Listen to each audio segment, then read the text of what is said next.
तहरीक लब्बैक पाकिस्तान साद रिजवी इस वक्त news conference कर रहे हैं। अगर कोई शख्स इद्दत में खतून से शादी कर लेता है, उस हवाले से मजहबी हवाले से क्या आप कहते हैं, और उसी शख्स की अगर बेटी जो ट्रेया है साथ को ना रखा है, उस हवाले से मसला इस हमारे मुफ्तियान किराम ने इसके ऊपर फतवा दे दिया हुआ है। ये बड़ा हसास और नाजुक मसला है।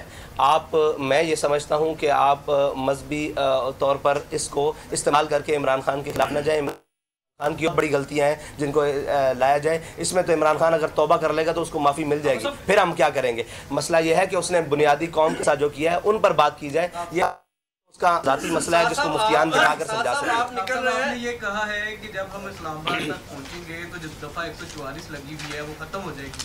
तो क्या कहीं कोई बैकडोर को रास्ते हैं, ये कोई इशारा है? जैसे कि अक्सर आप पे इल्ज़ाम लगाया जाता है कि एक ऐसी जमात है जो किसी को इशारे पे चलती है, या इसको सिर्फ इसी तरह की जो हरकत हैं उसके लिए क्या कहें?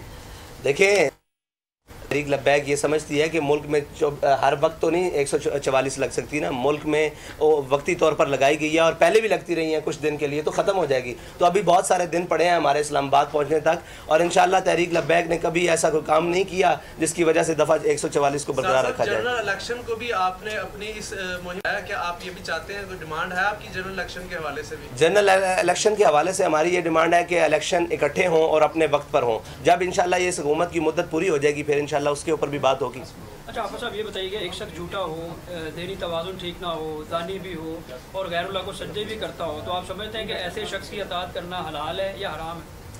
मजहबी पॉइंट ऑफ व्यू से क्या कहते हैं? मजहबी पॉइंट ऑफ व्यू से ये सारे इल्ज़ाम लगाए हैं ये तो फिर हलाल ही है, लेकिन जब तक साबित ना और जब मौक़िफ़ ना सुना जाए उस वक्त तो नहीं कहा जा सकता ना कि ये तो उसके ऊपर सरे सर इल्ज़ाम है। भाई अगर आप इमरान की बात कर रहे हैं तो इमरान के ऊपर और बहुत सारे जुर्म हैं जिनका आप नाम लें। उसमें सबसे बड़ा जुर्म यह है कि उसने आसिया मसीह को इन कोर्टों के ज़रिए रिहा करवा के फ्रांस में जाकर प्रेस कॉन्फ्रेंसें की हैं। उसने शाकान रसूल के ऊपर लब्बैक या रसूलल्लाह कहते हुए दौर में 53 लोगों को शहीद करवाया है। उसने बहुत सारे ऐसे काम किए हैं। उसने करतारपुर की राहदारी कादियानियों के लिए खोली है। ये बहुत लंबा केस है, आप उसके बुनियादी उसके ऊपर आए जिसके ऊपर उसने काम किया है। ये तो उसके ज़ाती मामलात है ना, ज़ाती मामलात के ऊपर हम गुफ्तगू नहीं गरीबों की पार्टी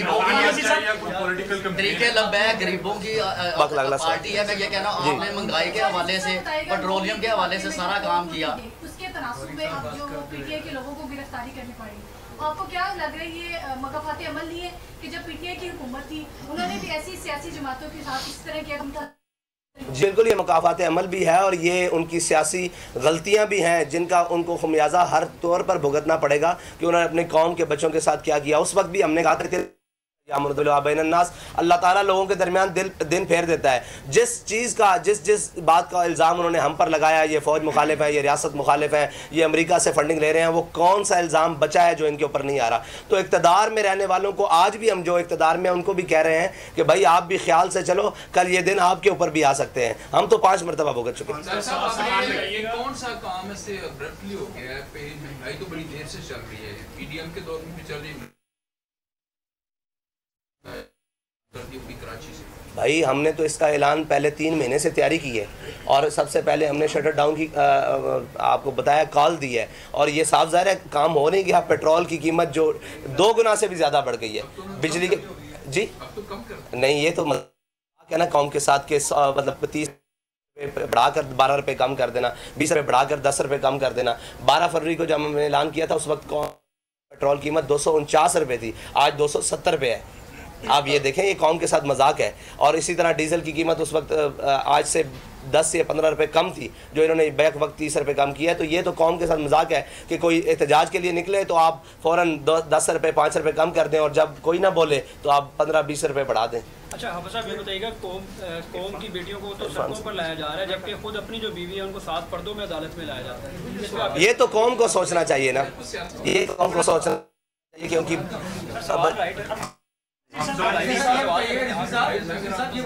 सर इस पे क्या कहते हैं आप? पुराने जो दौर था पीटीआई का, उस दौर में हमने देखा फ्रांस के वाक़ये के बड़ा धरना किया गया, उसके बाद वाक़या हुआ, इंडिया में वाक़या हुआ और दीगर भी वाक़ये हुए, श्रीलंका में वाक़या हुए। उससे आप धरने नहीं दिए गए, उसमें सिर्फ प्रेस रिलीज तक जो है ना आप लोगों ने वो जारी की। तो क्या वजूहत थी कि उस वक्त उस तरह की जो है वो मज़ामत नहीं की गई? इसकी मैं कई दफ़ा जवाब दे चुका हूँ कि फ़्रांस के ख़िलाफ़ हमारा एहतजाज इसलिए था और उसके सफ़ीर की मुल्क बदरी इसलिए था कि वो वहाँ गुस्ताखी रियासती सतह पर हुई है। रियासती सतह पर हुई है। और ये शायद आपने नहीं सुना कि उसके सदर ने और रियासत ने उसकी हिमायत की थी, इसलिए उनके सफ़ीर को इंडिया में जो गुस्ताखी हुई है वो ज़ाती तौर पर हुई है, उसके खिलाफ हमने एहतजाज भरपूर रिकॉर्ड किया है। और कल भी कोई खुदा न खास्ता रियासती सतह पर अल्लाह ना करे कोई इसकी हिमायत करता है तो हमारा मुतालबा फिर वही होगा कि उसके सफ़ीर को मुल्क बदर किया जाए, उसके लिए जो भी कुर्बानी देनी पड़ी इंशाल्लाह देगा। इलेक्शन ईयर है, ये महंगाई के खिलाफ कोई रैली है या ये आप बाकायदा तौर पे इलेक्शन की कैंपेन का आगाज कर रहे हैं? अभी तो महंगाई के खिलाफ है, जब इलेक्शन के लिए आएंगे तो इंशाल्लाह हम बता देंगे। जो भी तहरीक लब्बैक के नजरिए पर आ जाएगा उससे कोलेशन बन सकती है।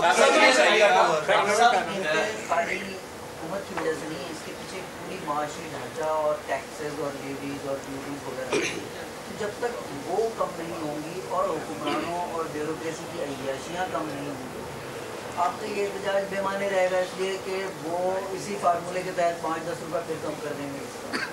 आपका हदफ वो ज़ालिमाना क़वानीन क्यों नहीं है जिसकी वजह से सिर्फ अशराफिया अय्याशी कर रही है और अवाम सड़कों पर और अपने घरों में भूखी मर रही है? आपका टारगेट वो होना चाहिए ना, इससे महंगाई की जड़ ही ख़त्म हो जाए। उस तरफ आपकी नज़र क्यों नहीं है?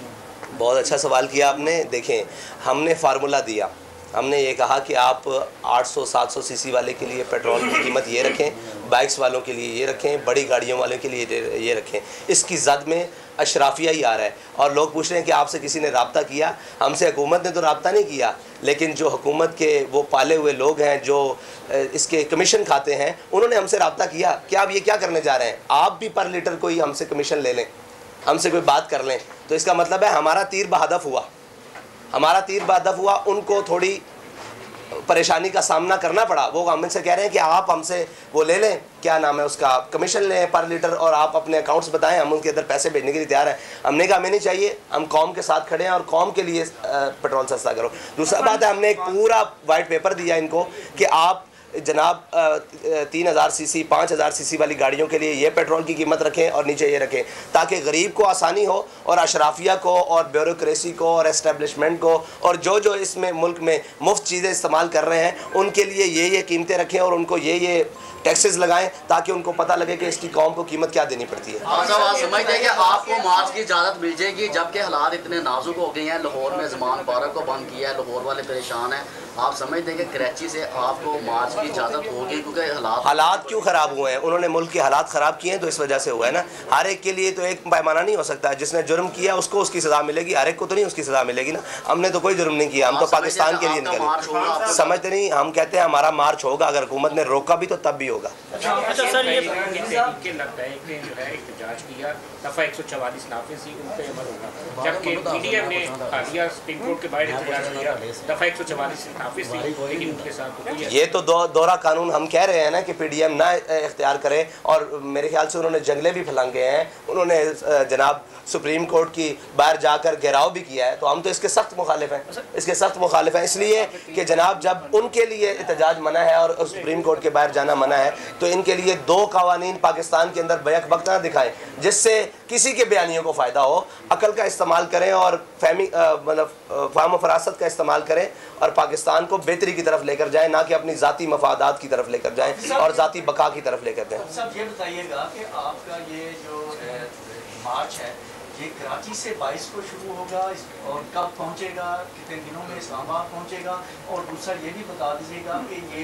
आगे जो धरने की शक्ल भी तैयार कर सकता है, कितने दिन का शेड्यूल इसका बता जी। हमारा रूट प्लान मौजूद है, वो आपको दे दिया जाएगा सोशल मीडिया और मीडिया के ज़रिए भी, और पेपर्स में भी इंशाल्लाह रूट प्लान वो सारी चीज़ें हैं जीटी रोड के थ्रू आ रहे हैं। और दूसरी बात है कि आपने कहा कि धरना और ये वो, जब तक हमारे मुतालबात ना माने गए इंशाल्लाह हम रोड पर रहेंगे, अपनी बात सलाह आम है यारान नुक्ता दान के लिए जी। अब तक तो तहरीक लब्बैक के ज़ेरे तमामी है जी। इलेक्शन जब मुद्दत पूरी हो जाएगी असम्बली की, उस वक्त फिर हम आपको बताएंगे कि इलेक्शन किस तरह बताएं कि इस वक्त इमरान खान की इस्टेब्लिशमेंट से लड़ाई हो रही है और जाहिर है आप भी इस्टेब्लिशमेंट के खिलाफ हैं। इस बुरे वक्त में अगर इस्टेब्लिशमेंट आपको शाखे ज़ैतून पेश करती है और इस मुश्किल से निकालने के लिए आपसे कोई तामुल चाहती है, तो क्या आप लॉन्ग मार्च के ज़रिए जो इमरान खान का जो एक है इंतशार, उसकी तवज्जो बटाने के लिए इस्टेब्लिशमेंट की मदद करेंगे? देखें जी, हम हरगिज़ उस किसी की मदद नहीं करेंगे जिसका आईनी हक पाकिस्तान में अपनी हुदूद से बाहर जाता है। हम हर वक्त हर लम्हा पाकिस्तान की मदद करेंगे। पाकिस्तान के लिए हमारे खून की भी ज़रूरत होगी तो हम देंगे, हमारी जान की ज़रूरत होगी, माल की ज़रूरत होगी, हम देंगे। एस्टेब्लिशमेंट को हम कहते हैं कि आपका वक्त और आपकी हुदूद ये है कि आप बार्डरों पर जाएँ और अपना काम करें और बंद कमरों में फ़ैसले नहीं करें। ये हमारा बुनियादी मौक़िफ़ है। और दूसरी बात रही कि इमरान खान को कहते हैं कि इस पाकिस्तान के ख़िलाफ़ उस हद तक ना जाओ कि कल को जिस पाकिस्तान के ख़िलाफ़ तुम इस तरफ जा रहे हो, इसकी बका भी जनाब ख़तरे में चली जाए। तो अपनी सियासत करनी है, अपनी चीज़ें करनी है, अपनी हुदूद में हुदूद को ना फैलाओ, अपने और पराए की तमीज़ को ख़त्म ना करो। अपनी लड़ाई को अगर लड़ना है तो अपने कंधों पर लड़ो, ना कि कौम के बच्चों के इस्तेमाल करके लड़ो। जितनी भी मजहबी जमातें हैं जब भी इलेक्शन कंटेस्ट करती है तो इनका वोट बैंक कभी भी इनके जो कैंडिडेट्स हैं उनको जितवाने में मददगार साबित नहीं होता। उसके कंपैरेटिव साबित होता है कि कोई ना कोई पार्टी हरा दी जाती है जो उसकी कहीं पर एडजस्टमेंट की जाती है। तो आपके साथ खास तौर पर ये मामला है कि आपके कैंडिडेट 10,000 या 11,000 या 12,000 का वोट बैंक लेके दूसरी पार्टी को डैमेज कर रहे हैं और फौज कंसिडर करती है कि जी इनको इस तरह अकोमोडेट किया जाए कि लोग अकोमोडेट होते हैं। तो क्या आप कहीं ना कहीं पे अपने आप को एडजस्ट करने के लिए, सिस्टम में आने के लिए क्या आपके पास प्ले किया है, आपके पास माइंड किया है कि किस पार्टी के साथ मिलकर चलेंगे? हम सिस्टम में आने के लिए 100 साल भी मेहनत करनी पड़ी तो इंशाल्लाह करेंगे अपने बुनियादी नज़रिए के ऊपर। और आपने कहा कि अगर वोट, तो वोट को बढ़ाने के लिए इंशाल्लाह हमारा जब नज़रिया कौम के पास पहुंचेगा और इन्हें पता लगेगा कि ये कौम की मुखलिस की आदत है तो मजहबी जमातों को वोट डलता है। लेकिन वो लोग जो लाहौर में न्यूज़ कॉन्फ्रेंस कर रहे हैं, सब्सक्राइब करें और बेल दबाएं ताकि कोई खबर रह न जाए।